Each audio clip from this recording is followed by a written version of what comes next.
মালদা মেডিকেলে 10 সদ্যজাতে মৃত্যু এবার রিপোর্ট চাইল স্বাস্থ্য ভবন। কয়েকদিন আগে মালদা মেডিকেলে একদিনেই 10 জন সদ্যজাতে মৃত্যু হয়। মেডিকেল কলেজ কর্তৃপক্ষের কাছ থেকে এবার রিপোর্ট চাইল স্বাস্থ্য দপ্তর। শ্বাসকষ্ট, জন্ডিস কিংবা হৃদরোগের সমস্যায় ভর্তি ছিল সদ্যজাতরা। 10 জনের মধ্যে 8টি শিশুকে আনা হয়েছিল অন্য হাসপাতাল থেকে। প্রাথমিক রিপোর্ট পাঠিয়ে দেওয়া হবে পূর্ণাঙ্গ রিপোর্ট। সদ্যজাতদের মৃত্যু নিয়ে এমনই প্রতিক্রিয়া মেডিকেল কলেজ সুপারের। মালদায় নবজাতকের মৃত্যুর হার বেড়েছে, কারণ জানতে চাওয়া হয়েছে। মালদা মেডিকেলে একদিনের 10 সদ্যজাতের মৃত্যু নিয়ে জানিয়েছেন স্বাস্থ্যমন্ত্রী শারদ দত্ত মুখোপাধ্যায়। মৃত্যুর হার মালদায় বেড়েছে, সঙ্গে মালদায় আরেকটা জিনিস আছে, রডেন্ট ক্যানাইন পেস্ট, এর একটা সমস্যা আছে। আমরা প্রত্যেকটা শোকজ করা হয়ে গেছে। আগামীকাল, আজকে ছুটির দিন বলে পাবো না স্বাস্থ্যভবন, তবু আমি যাবো একটু পরে। আগামীকাল আমি শোকজ রিপোর্ট সব পেয়ে যাবো পেডিয়াট্রিক্সের কাছ থেকে। সুপার প্রিন্সিপাল সব অবগত আছে, এমএসবিপি। আমরা শোকজ করেওছি। প্রত্যেকটা কেস ওয়াইজ যে কটা মারা গেছে কেস ওয়াইজ কারণ জানতে চাওয়া হয়েছে। আমরা নথিগুলো পাই, তথ্য পাই, যা যা দরকার করণীয় সব দেওয়া হবে, সব করা হবে। 21শে জুলাইয়ের পর ফের পুরনো সভাস্থল বদল। মেয়র রোডে তৃণমূল ছাত্র পরিষদের প্রতিষ্ঠা দিবস পালনের অনুমতি পায়নি কালীঘাট তৃণমূল বা ঋতব্রত তৃণমূল। কালীঘাট তৃণমূলকে বিড়লা তারামণ্ডলের সামনে আর ঋতব্রত তৃণমূলকে রানী রাসমণি অ্যাভিনিউতে সভা করার অনুমতি দিয়েছে কলকাতা হাইকোর্ট। বিচারপতি সৌগত ভট্টাচার্য বলেন, তৃণমূলের দুটি শিবির একসঙ্গে 28শে অগস্টের কর্মসূচি পালন করতে চাইলে মেয়র রোডে তা করার অনুমতি দেবে আদালত।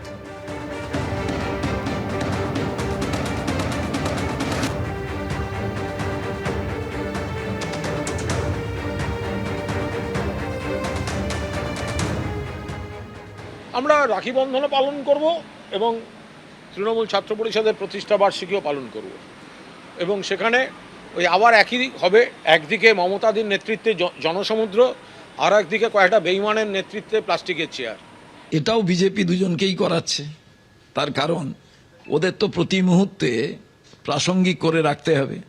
28শে আগস্ট ছাত্র পরিষদের প্রতিষ্ঠা দিবস, আর তৃণমূল জন্ম হয়েছে কবে? তার ছাত্র সংগঠনের প্রতিষ্ঠা দিবস 28 তারিখ।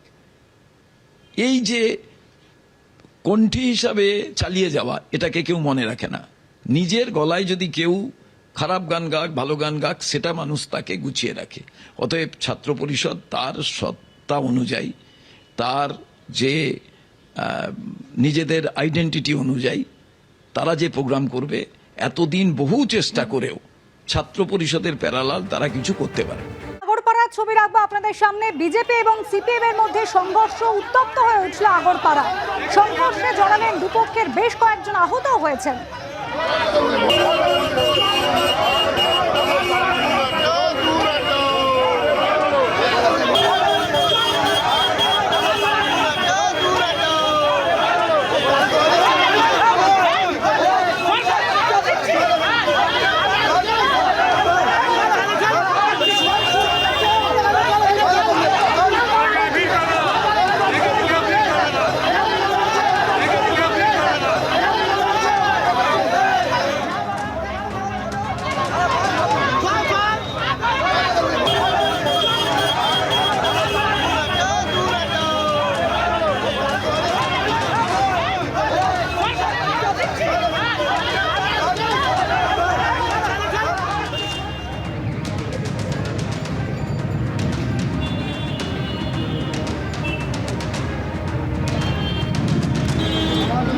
তোরা ফেসবুকে থেকে যা, আজকে সকাল 7টা থেকে বাজতো প্রতিটা চ্যানেলে।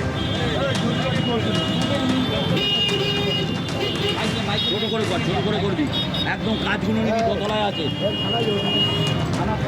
সমীরণ পাল আমাদের প্রতিনিধি রয়েছেন আমাদের সঙ্গে টেলিফোন লাইনে। সমীরণ, ছবি দেখাচ্ছি আমরা, পুলিশ আসে ঘটনাস্থলে, পরিস্থিতি নিয়ন্ত্রণে আনার চেষ্টা চালায়, কিন্তু কি নিয়ে সংঘর্ষের সূত্রপাত, কি হয়েছিল?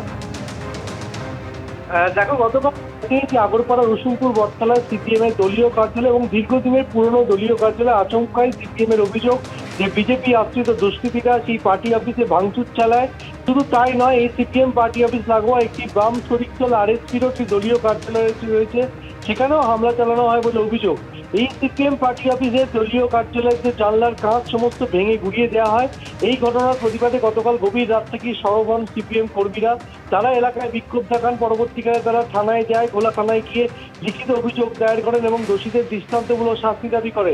এবং তাদের স্পষ্ট অভিযোগ ছিল যে বিজেপি আশ্রিত দুষ্কৃতীরা তাদের দলীয় কার্যালয়ে ভাঙচুর চালিয়েছে। এটা পানিহাটি বিধানসভার অন্তর্গত, উসুমপুর বটতলা ভোলা থানার অন্তর্গত। আর আজকে এই ঘটনার প্রতিবাদে সকালে সিপিএম সমর্থকরা ওই এলাকাতে এই দোষীদের গ্রেপ্তারের দাবিতে তারা মিছিল করতে থাকে। সেই সময় সিপিএম এর অভিযোগ, মিছিল শেষ হওয়ার মুখে আচমকাই বিজেপি কর্মীরা তাদের উপর চড়াও হয়, তাদেরকে মারধর করে, দলীয় পতাকা কেড়ে নেওয়ার চেষ্টা করে। সেই সময় দুপক্ষের মধ্যে সংঘর্ষ শুরু হয়ে যায়। সংঘর্ষে দুপক্ষের বেশ কয়েকজন জখম হয়েছে। বিজেপির পক্ষ থেকে মন্ডল সভাপতি সহ বেশ কয়েকজন জখম এবং তাদেরকে প্রাথমিক চিকিৎসার জন্য সাগর দত্ত মেডিকেল কলেজ হাসপাতালে নিয়ে যাওয়া হয়। এবং ঘটনার খবর পেয়ে ঘটনাস্থলে ছুটে আসে ভোলা থানার পুলিশ, র্যাব এবং কেন্দ্রীয় বাহিনী মোতায়েন করা হয়, যাতে এই ঘটনাকে কেন্দ্র করে আর কোনো নতুন করে উত্তেজনা না সৃষ্টি হতে পারে। এবং সেই কারণে রীতিমতো উত্তপ্ত হয়ে ওঠে পরিস্থিতি। এই ঘটনাকে কেন্দ্র করে এখনো পর্যন্ত পুলিশ কাউকে গ্রেপ্তার বা আটক করতে পারেনি। তবে সিপিএম এর স্পষ্ট অভিযোগ যে তারা শান্তিপূর্ণভাবে মিছিল করছিল, যে মিছিলে অতর্কিতে হামলা চালায় বিজেপি কর্মীরা। বিজেপির পক্ষ থেকে দাবি করা হয়েছে যে মিছিল করার নাম করে সিপিএম কর্মীরা সংঘবদ্ধ হয়ে তাদের উপর ঝাঁপিয়ে পড়ে, তাদের উপর হামলা চালায় এবং মন্ডল সভাপতি সহ তাদের বেশ কয়েকজন জখম হয়েছে। এই ঘটনার পর এলাকায় যথেষ্ট উত্তেজনা রয়েছে, র্যাব মোতায়েন রয়েছে, কেন্দ্রীয় বাহিনী নামানো রয়েছে। ধন্যবাদ সমীরণ।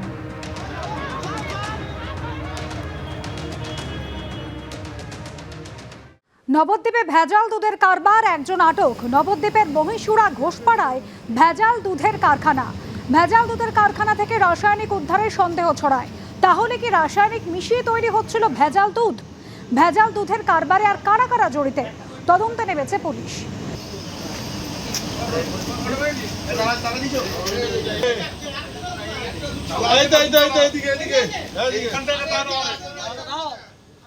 স্যাম্পলটা কালেকশন করেছি, সেটা অতি দ্রুত আজকেই সম্ভবত সেটা ল্যাবে গেছে এবং টেস্টিং হওয়ার পরে যা যা করণীয়, যা ব্যবস্থা আইনত নেওয়া হবে সেটা। কেন দেখুন, দুধ একটা বেসিক জিনিস, বাচ্চারা খায়, তাই এখানে কোনো রকম ল্যাকসিটি কিন্তু টলারেট হয় আইন রয়েছে, কিন্তু সাপেক্ষ যে আমাদেরকে প্রমাণ করতে হবে যে সেটা অ্যাডাল্টেটেড হলেই আমরা অ্যাকশন।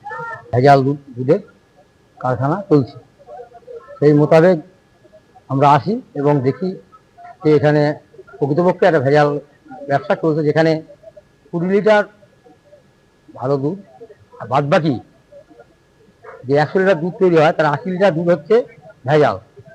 এটা মিশানো হয়, ছানার জল, কেমিক্যাল, মেডিসিন, অ্যাসিড এসব মিশিয়ে তৈরি করে এইগুলো বাজারে ছাড়া হয়। আমরা চাইছি এই ধরনের কারবার বন্ধ থাক। বাচ্চাদেরকে পঙ্গু করা যাবে না, বাচ্চাদের খাবার নিয়ে কোনো কম্প্রোমাইজ হতে পারে না। যেখানে বেবি ফুড, যে খাবারটা বাচ্চারা খায়, সেই বাচ্চাদের খাবারের মধ্যে বিষ চলে যাবে। পূর্ব মেদিনীপুরে মহিষাদল বিজেপি বনাম বিজেপি। গ্রাম পঞ্চায়েত প্রধানের বিরুদ্ধেই মারধরের অভিযোগ সদস্যার। দুর্নীতির অভিযোগে গ্রাম পঞ্চায়েত প্রধানের বিরুদ্ধে অনাস্থা প্রস্তাব আনা আক্রোশেই হামলা বলে অভিযোগ আক্রান্তের। এই নিয়ে কোনো মন্তব্য করব না, দাবি অমৃত বেড়িয়া গ্রাম পঞ্চায়েত প্রধানের।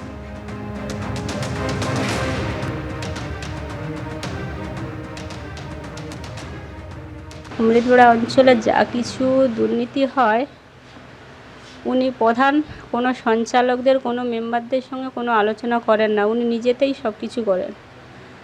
তাও 3 বছর আমাদের নিজেদের প্রধান বলে আমরা মেনে নিয়েছিলাম, কিছু বলছিলাম না। কালকে হঠাৎ করে আমার সঙ্গে সব থেকে বড় কথা হয়েছে, আমরা অনাস্থা ডেকেছিলাম বলে ওনার খুব কষ্ট হচ্ছে। অনাস্থা ডাকতে আমরা বাধ্য হয়েছি, মানে খুব কষ্টের মধ্যে ডাকতে হয়েছে। 3 বছর সহ্য করেছি, আর করতে পারছি না। সব রকম দিক থেকে কাটমানিতেও যুক্ত, তাও আমরা জানি, তাও প্রতিবাদ করেছি। সুব্রাদি, তুমি টাকা তুলছো, তোলো। এই বর্ষার সময় আমাদের বুথে বেশি নয়, কিছু 2 গাড়ি 4 গাড়ি করেও গ্যাস দিলে বুথে আমরা মেম্বাররা একটু থাকি, উনি কিছুই দেবেন না, যা কিছু টাকা উনিই নেবেন। কালকে যা সেটা জানতে চাওয়াতে আমার সঙ্গে বিরোধ। ক্ষমতার বিকেন্দ্রীকরণের জন্য, যাতে গরিব মানুষের হাতে ক্ষমতা যায়। কিন্তু তৃণমূল আসার পর সেই পঞ্চায়েতটাকে লুটে খাওয়ার ব্যবস্থা করেছে, যার জন্য পঞ্চায়েত দখল করবার জন্য হুড়োহুড়ি পড়ে গিয়েছিল। আর সেই একই জুতোতে পা গলিয়ে দিচ্ছে বিজেপি, যার ফলে বিভিন্ন জায়গায় পঞ্চায়েতগুলোকে দখল করবার হুড়োহুড়ি চলছে। এমনকি বিজেপির 2টো গোষ্ঠী কোন গোষ্ঠী ক্ষমতায় থাকবে, কোন গোষ্ঠী লুটে পুটে খাবে তা নিয়ে তরজা চলছে এখন। সেরকম করে অমৃতবেড়িয়া অঞ্চলে আমরা দেখছি সেখানে পঞ্চায়েত দখল করবার জন্য এক গোষ্ঠীর বিরুদ্ধে আরেক গোষ্ঠী তারা নাকি অনাস্থা এনেছে। এবিপি আনন্দ, এগিয়ে থাকে, এগিয়ে রাখে।